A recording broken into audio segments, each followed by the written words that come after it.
Hey guys, welcome back to ड्रॉक बाबा। और दोस्तों, आज फिर से बारी है बाबा एंड ब्रोस प्रिडिक्ट क्या होने वाला है ईपीएल में गेम वीक 2। तो I am joined by Guruji. Gaurav भी आने वाले थे बट उन्होंने डिच कर दिया हमको लास्ट मोमेंट पे।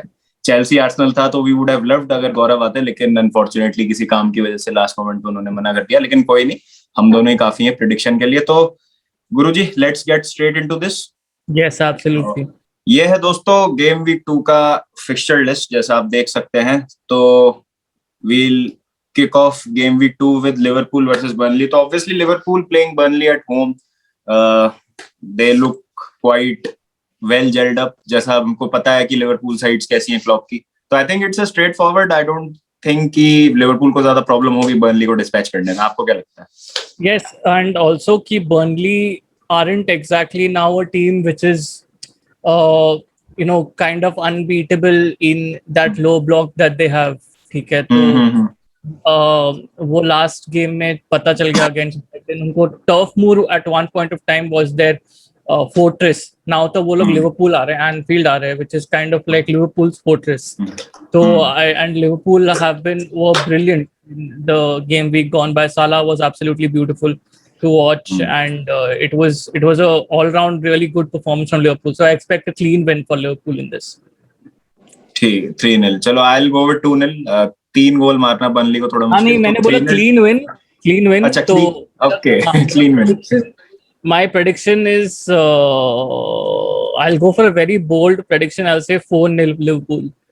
4-0? बाप रे, 4 गोल बर्नली खाएगी। चलो Dubbing देखते होगा हैं। ये, dubbing होगा। I'll go with 2-0, 4-0, 2-0। चलो next game Aston Villa home to Newcastle. Onus is on Aston Villa. थोड़ा सा against the run of play हार गए वो वॉटफोर्ड से, न्यूली प्रमोटेड टीम।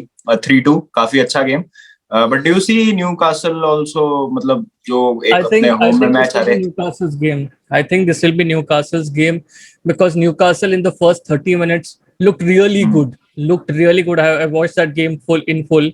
ठीक है, बहुत अच्छे लगे थे Newcastle at least for the first 30 minutes. Saint Maximin, Miguel Almiron and Callum Wilson, तीनों की जोड़ी जो थी, they were combining really well. Specially saint Maximin with his wriggly feet was beautiful to watch. And Aston Villa, on the other hand, were very undeserving of those 2 goals as well, in which they scored in that 3-2 loss. It was just a very bad performance from Aston Villa on the night against Watford. So I think I think both teams will score, but Newcastle are going to edge this. It's going to be a 2-1. I'll go with a 1-all draw, क्योंकि मुझे लगता है कि एक बार जो थोड़ा setback मिला है एस्टन विला को, आई थिंक थोड़ा सा वो इंट्रोस्पेक्ट करेंगे और जो चीजें वो फाइन ट्यून करेंगे। और जैसा हमने पिछली बार भी डिस्कस किया था कि उनको थोड़ा सा जेल होने की जरूरत है अभी, क्योंकि नया स्क्वाड है काफी। तो आई थिंक 1-1 ड्रॉ होगा ये मैच। फिर next is Crystal Palace versus Brentford. तो Guruji, were you surprised by how bad Crystal Palace were against us last week? I एकदम was clueless. no, I wasn't very surprised, to be honest, because मैंने ये last podcast में भी यही चीज बोली थी। मुझे पैट्रिक विएरा एज अ मैनेजर मुझे कभी अच्छा, like it, he never gave me the confidence that he could emulate Roy Hodgson. Saying that after one game is मतलब counting the cards really early, but still the way they were set up against us, like हम लोग without actually blowing a whisker, we just blew them away. ठीक है, like ऐसा भी नहीं था कि मैच फिटनेस के बारे में हम सब बात कर रहे थे, बट ऐसा कुछ दिखा भी नहीं, because they just kept on giving us space down the right flank. Azpilicueta, Mason Mount just kept on combining really well, and they just looked absolutely clueless on that flank. हमने वही flank target किया है through out the game, हमने बस वही flank target किया है, and we got what we wanted against Brentford. You have a very defensively, not exactly a defensively solid team, but a very aware team of their capabilities. And with Brentford, you have a team who are very telepathic in their positioning, जो Arsenal के against दिखी। Yes, Arsenal बहुत बुरा game था उनके लिए, ठीक है, really shambolic defending from them. A lot of people got exposed in that particular game, except Emil Smith Rowe and probably Bukayo Saka to some extent. But Brentford के ऊपर onus देना पड़ेगा, because Brentford as an all-round unit looked very good in that game, and I think in this game they're going to continue that momentum. I expect a narrow win for Brentford. It's going to be a 2-0 or a 1-0 for Brentford. I'll also go with a 1-0 Brentford win because वही है, एक high पे है Arsenal को हरा के, और crystal palace बिल्कुल सही नहीं लगा उनका गेम मेरे को देख के। आई थिंक पूरे मैच में वो 5-6 बार बॉल लाए होंगे हमारे हाफ में मतलब इतना ज्यादा सही डोमिनेट में किया था हमने। सही में okay, next is our favorite team apart from Chelsea, मतलब both we like Marcelo Bielsa a lot, तो Leeds versus Everton, Leeds home। और अभी जर्सी भी पहन रखी है गुरुजी ने, थोड़ा सा दिखाना चाहेंगे एक बार, स्क्रीन को शेयर करेंगे। जैसा आप देख सकते हैं दोस्तों, लीड्स की जर्सी पहन रखी है गुरुजी ने अभी, भयंकर लीड्स फैन। तो लीड्स वर्सेस एवर्टन, गुरुजी क्या लगता है? देखो फर्स्ट गेम यार, it was against Manchester United. It was against an informed Paul Pogba, Bruno Fernandes. All of them are there. Manchester United played really well. Okay, Manchester United were really good. Paul Pogba was at the center of everything that they were doing. Okay, so and Leeds just lost possession a lot of times. ये start of the season में definitely होता है. ठीक है, when people are coming back from a holiday or something along those lines, if those people are not technically proficient enough, ये चीज हम देखते हैं टीम्स में। ठीक है, मिडिल टीयर साइड्स में डेफिनेटली देखते हैं। लीड्स में ये बहुत ज्यादा अपेरेंट हो गई because of the way they are used to play, because the system they are used to play with Bielsa, की मतलब वो एक high press high compact system, very unorthodox in midfield, and वैसे सिस्टम में अगर वो खेलते हैं, usually they kind of play in 3-3-1-2 kind of a formation. तो वो फॉर्मेशन में जब वो खेलते हैं तो मतलब you are bound to actually give spaces, not exactly 3-3-1-2 as well. I think it's a 3-3-2-2 formation में जब वो खेलते हैं, you're bound to give spaces. Calvin Phillips was also not there. ठीक है, they missed Calvin Phillips in that game as well. श्रेय से बात हो रही थी पीसीबी से, shout out to श्रेय वर्धन। so श्रेय से बात हो रही थी पीसीबी से, and उसने भी एक करेक्ट पॉइंट ही हुआ था, like on second thought I definitely thought it was right कि Calvin Phillips के ना होने से बहुत इम्पैक्ट डेफिनेटली पड़ता है। But on the night, Manchester United, it was Paul Pogba's performance. Talking about this game against Everton, Everton ने बहुत convincing comeback किया था in the game week. It was a proper Rafa Benitez type comeback. It was a proper Rafa Benitez type comeback, and I really think against Leeds उनको spaces मिलेंगे, high scoring game देखने को मिल सकती है। High scoring game definitely देखने को मिल सकता है, या एब्सोल्युटली लो स्कोरिंग गेम देखने को मिलेगा। So in that sense I think I am going for a 2-2। I don't see anything that could differentiate these two teams right now. Leeds is playing at home as well, so I think I will go for a 2-2 in this game. मेरे को लगता है कि Leeds might edge this one, क्योंकि अभी शायद उनका पूरा स्क्वाड अवेलेबल हो इस गेम वीक में, और एलन रोड काफी hostile atmosphere when fans are there, मतलब it's not an easy place to play away. तो I think Leeds edges this 2-1। आप जा रहे हैं विद 2-2, तो देखते हैं क्या होता है। Next is man city Norwich. Norwich ने जब अपना फिक्सचर लिस्ट देखा होगा तो सोच रहे होंगे भाई क्या है ये, गेम वीक 1 में लिवरपूल, गेम वीक 2 में मैन सिटी। तो is this a thrashing? Man City home? No, it's not a thrashing. I'll tell you why it's not a thrashing. Spurs versus City, Spurs ने central progression City का completely block कर दिया था, they are forcing them out wide. I think Norwich ने वो चीज देखी होगी। ठीक है, yes, Norwich got thrashed against Liverpool. Man City right now, they are lacking that central thrust, okay, up front. They are definitely lacking that central thrust up front, which Harry Kane can definitely give them. At a point of time, Jack Grealish and Ferran Torres are playing in that front two, with Jack Grealish dropping a lot off Ferran Torres. वो चीज हम देखने को मिल रही थी, but then again, Sterling was kinda invisible in the game.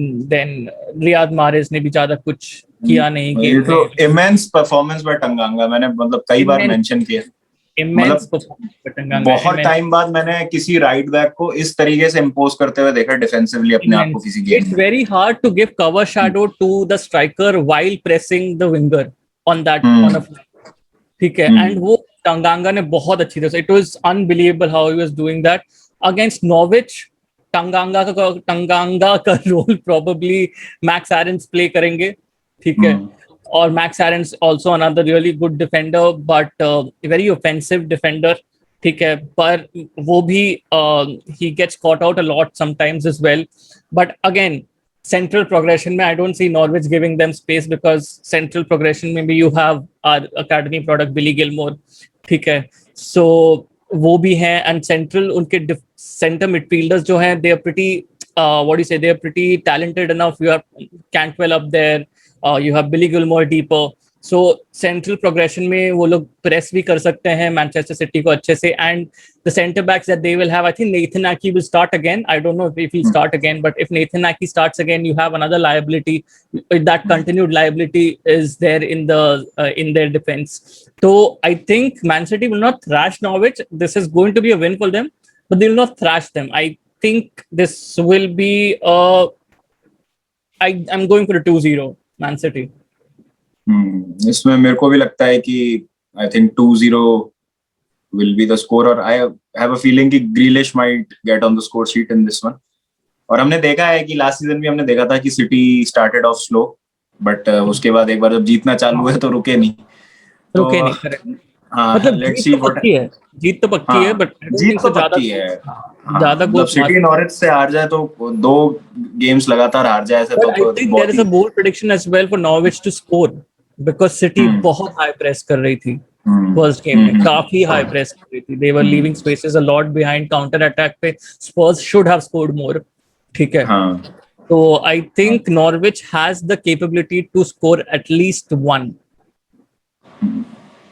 देखते हैं, but वो थोड़ा सा अवे गेम है नॉरिच के लिए, तो मेरे को थोड़ा सा डाउट है, बट ठीक है 2-0 I think it's fair enough. और ब्राइटन वर्सेस वॉटफोर्ड की बात करें तो I think Watford played really well against Aston Villa last week. Brighton home है, अरे बड़ा ट्रिकी सा है यार ये तो. I think 1-1 is the right prediction. I think it's I think Brighton can even make it a goalless draw. I think Brighton has the capability to make it a goalless draw. I think they will not want to lose at home. ठीक है, वो उनका सबसे बड़ा priority रहेगा. ठीक है कि they don't want to जो एक्सपोज अपन पिछली बार बात कर रहे थे कि बेन वाइट की कमी दिख सकती है इस मैच में, क्योंकि Watford have some players with really good pace, especially the way Ismaila Sarr played last game. तो देखना. I think वो चीज, इसलिए वो चीज को काउंटर करने के लिए I think they will adopt a low block and I think they will go for that 1 point on the night. यही, क्योंकि यही अगेन वही चीज है, पहला मैच बर्नली से था, ये मैच वॉटफोर्ड से, इन्हीं से इनकी रेलीगेशन बैटल होनी है एंड में, तो ये नहीं चाहेंगे कि इनके अगेंस्ट ज्यादा एडवेंचरस होके पॉइंट्स लूज करने का रिस्क ले. तो I think it is going to be a 1-1 draw, 1-1 draw. चलो नेक्स्ट आ जाते हैं फिर Sunday, Southampton versus United. Again United were really convincing against Leeds, almost a flawless performance. Southampton looked, Southampton on the other hand weren't.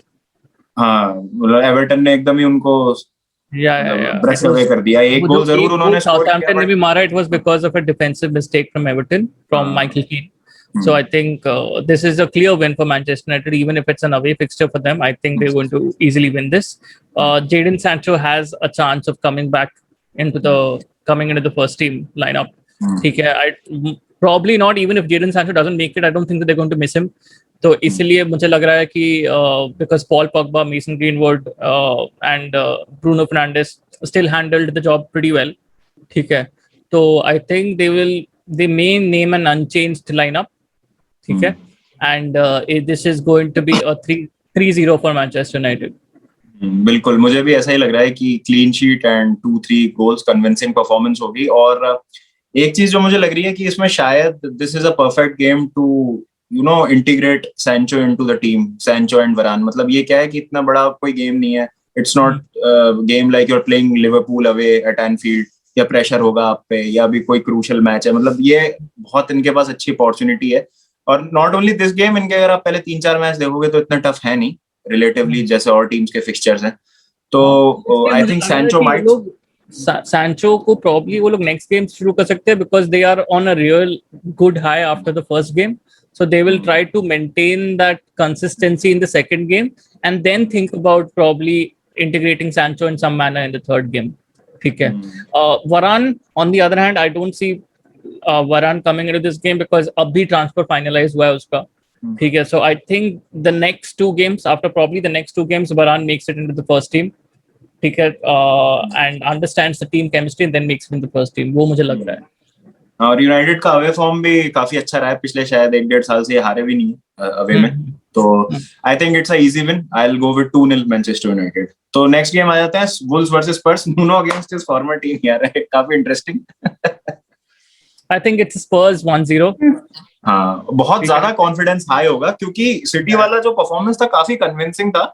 और मैं शिवम से भी मैं डिस्कस किया था उसमें कि स्पर्स को अपनी लिमिटेशंस पता थी सिटी के अगेंस्ट. उसके अराउंड उन्होंने जो अपना गेम बनाया पूरा आप देखोगे तो उनको पता था कि वाइड प्लेयर्स उनके पास ज्यादा है. मतलब it was not about limitations also, पता है नूनो का वो टैक्टिक ही रहा है वुल्व्स के साथ. ठीक है, when Nuno plays he always wants the ball to go out wide. ठीक है, maintains a narrow formation. ठीक है, in defensive transition narrow formation maintain करता है ताकि centrally ball को progress ही नहीं कर पाए. मैंने देखा Dele Alli, Son and Lucas Moura, all three of them were giving cover shadow to Fernandinho. They knew that Fernandinho के पास ball आएगी तो Fernandinho will spread the ball out. ठीक है, तो वो वुल्व्स में भी वो ऐसी चीजें अपने फ्रंटमैन के साथ करता था. ठीक है, सो दैट बॉल सेंटर से प्रोग्रेस ना हो, they force it out wide. And wide से वो लोग अगर कर रहे हैं, वाइड से अगर if they want to cross it into the box और come into the box, they have enough गूदा बोलते ना, एंड दे हैव एनफ गूदा कि भाई वो फुल बैक से मतलब वो लोग इधर they stop the cross coming in, या अगर क्रॉस आ भी गई they have good centre backs to probably head it away. तो he trust Conor Coady and Wilfried Boly को बहुत ट्रस्ट करता था वैसे. ठीक है, एंड वैसे ही चीज प्रॉब्ली उसने हमने इसमें भी देखी because there were still people coming from the wide positions into the box.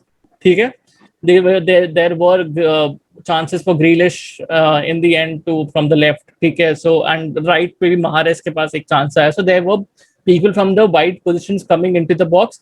But ऐसा क्लियर कट चांस वो लोग ने लिया नहीं because you don't have a person like a Kevin De Bruyne और a Jack Grealish from the centre giving the through ball. ठीक है, ताकि Ferran Torres can latch on to the through ball और वो 1-on-1 हो पाए. ठीक है, did we C a 1v1 against Hugo Lloris? No right, वही चीजें बोल रहा था. 1v1 कोई मिला ही नहीं बिकॉज सेंटर से प्रोग्रेस ही नहीं हो रहा था ball. So I think against Wolves he will try to maintain that particular tactic. Why fix something which ain't broken? वही चीज है. ठीक है, तो I think he will continue to maintain that tactic, and I think it's not even 1-0. I'll go for a 2-0 Spurs because they look really confident. And the fact is, against every team, Nuno likes to sit back. Against every team, Wolves के साथ भी था. Against every team he likes to sit back. And जब counter मिलेगा 5 लोग counter पे दौड़ते हैं. ठीक है, 5 लोग काउंटर पे दौड़ते हैं. He absorbs all pressure, and जब सब कुछ absorb कर लिया तब सब काउंटर पे दौड़ते हैं. ठीक है, तो वो चीज अगेंस्ट बुल्स भी दिखेगी. एंड काउंटर पे they have got some really good players. Steven Bergwijn was amazing, Lucas Moura was really good, Son was really good, Dele Alli was again pretty underwhelming. उसका फ्यूचर थोड़ा question में लग रहा है. ठीक है, तो that's I think this is going to be a 2-0 Spurs. They are going to hit some 2 good goals on the counter. I think Spurs जीत तो जाएगी but Wolves will score 1 goal at least. वो हमने देखा था कि उनको Lester के अगेंस्ट भी एक चांस मिला था अडामा को, बहुत ही मतलब easy chance 1-on-1, but Adama being Adama तो उसने मिस कर दिया. बट ड्रॉ ले जाती वुल्व्स उस गेम में. But I think Wolves can score 1 goal sorry.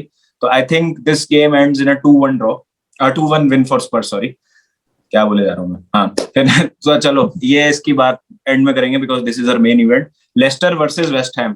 Waste Ham versus Leicester. West Ham are at home और लेस्टर अच्छा गेम है, काफी अच्छा गेम है, बहुत अच्छा गेम. काफी hard, actually very hard to predict. Yeah very hard to predict. High tempo game होगा ये. ठीक है, काफी हाई टेम्पो गेम होगा. And I think both teams will share spoils. Yeah, I think Leicester will win. I think Leicester will win this. Both teams will score. Okay, and I think Leicester are going to edge it primarily because Brendan Rodgers का ऐसे big games में मतलब he slips. Definitely he slips. I'm not saying he doesn't slip, but most of the time he gets it right. ठीक है, for Leicester. ठीक है, so I think against West Ham, probably if Leicester score first, they're going to definitely win it. They're going to definitely win it. Even if they concede, even if West Ham score the next goal, Leicester will score again. ठीक है, and this is going to happen. So I think that is why I predicted 2-1 for Leicester. Okay, I'll be a bit brave and I'll go with a 1-0 West Ham victory, क्योंकि मतलब we saw कि हमने देखा Newcastle के against भी, मतलब जब थोड़ा सा वो अंडर प्रेशर थी वेस्ट हैम, उसके बाद जो सेकंड हाफ उन्होंने खेला बिल्कुल ही कत्ल ही कर दिया न्यूकासल का, और Declan rice was absolutely amazing in the second half. I think where West Ham are lacking currently, and that will actually harm them in the latter part of the season, is उनके पास depth नहीं है striker position में. They don't have anybody. They don't have anybody. Mikel Antonio और कौन? और कोई नहीं. ठीक है, उनके पास academy product है. Next. ठीक है, जो आता है bench से. ठीक है, so the over reliance on Mikel Antonio to deliver up front is going to harm them. ठीक है, someday like it's going to definitely harm them. यार मोलेंगो खेल सकता है वो रोल में, but out and out striker नहीं है. आउट एंड आउट स्ट्राइकर नहीं है. They don't have an out and out striker. ठीक है, their formation needs an out and out striker. ठीक है, or a target man whose upper body strength is pretty good like Mikel Antonio, जिसका positioning अच्छा है box में, who can drive straight into defenders. तो वो चीज वेस्ट हैम में मिसिंग है. Apart from Mikel Antonio they don't have anybody. So I think against Leicester तो वो लोग चला लेंगे, but after let's say 4-5 game weeks it will be quite interesting to see what is the match fitness that Mikel Antonio has. हाँ, वो injury का चक्कर रहता है उसका. चलो देखते हैं. तो you are going with a 2-1 Leicester win, I am going with a 1-0 West Ham win. तो आपने जैसा बोला upper body strength, target man, तो हमने भी कुछ इसी प्रोफाइल का एक प्लेयर साइन कर लिया है, और most expensive signing in history of the club. तो अब देखो, little disclaimer before we do the prediction for this game. ये मैंने 3 बार प्रेडिक्शन किया है चेल्सी वर्सेस आर्सेनल का अपने चैनल पे. तीनों बार इट लुक लाइक कि it would be straight forward. Arsenal were in the mud all 3 times. मतलब बिल्कुल भी सही नहीं हो रहा था उनके क्लब में, कुछ भी सही नहीं हो रहा था उस टाइम पे. But somehow all 3 times Arsenal have found a way to beat Chelsea. तो मुझे समझ नहीं आ रहा कि मुझे ये करना चाहिए कि नहीं. थैंकफुली गौरव ने शायद मतलब सही किया, नहीं आके इस प्रेडिक्शन में वो होता तो शायद कुछ होता. पर क्या है ये, मतलब ये प्ले करेगा इसमें, मतलब if you look at on paper तो कोई मैच ही नहीं है अभी फिलहाल तो करंट फॉर्म पे. क्या कहना? करंट फॉर्म में कोई मैच नहीं है भाई. मैं अभी बोल रहा हूँ like it's okay if we make the prediction again the Chelsea is going to win this, because I think this is the clearest prediction that we can win, that we can make in the history of Arsenal versus Chelsea. ठीक है, because यार अगर अभी भी हम हार गए ना तो कुछ तो प्रॉब्लम है, कुछ ग्रह में प्रॉब्लम है, कुछ एस्ट्रोलॉजी में प्रॉब्लम है, कुछ तो प्रॉब्लम है. ठीक है, क्योंकि this when we saw Arsenal versus Brentford, Arsenal were very clueless. Arsenal were just extremely clueless. मतलब वही है ना. अभी जैसे FA कप में भी हमको लगा था हम टॉप 4 आ गए हैं, अरे वाह FA कप फाइनल तो जीत ही जाएंगे, हार गए. अरे पर उस टाइम पे हाँ करेक्ट हो सब. तुम रिजल्ट्स अभी बताओगे. all of those results, all of those coincidences happened. Agreed, they happened. But if I'm taking the current situation into prospect, Arsenal look worse off than last season. Okay, yes, the same problems persist, but with added problems. आज मैं गौरव से बात कर रहा था, मैंने उसको बोला कि यार you have spent like 137 million pounds in this summer window, yet you are looking worse than last season. League में, including add-ons, highest net value has been spent by Arsenal. हाँ, तो yet you are looking worse than last season. मैंने कहा ये कैसी technology है यार, ये कैसे हो गया? हाँ, तो मतलब रिक्रूटमेंट बहुत ही बिजार है. बहुत, it's not I don't know man, that there's a certain blame that I'll put on Arteta as well, but I'll put a certain blame on the individual characteristics of players as well. Pablo Mari, what does he bring to the table? क्या लाता है भाई? तुम एक simple throw-in को कैसे नहीं defend कर पाते हो यार?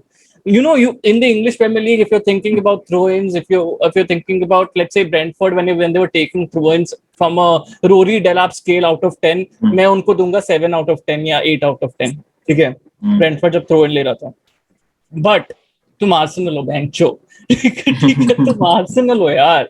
You have never been relegated. Correct me if I'm wrong. You have never been relegated from the PL in your whole damn history.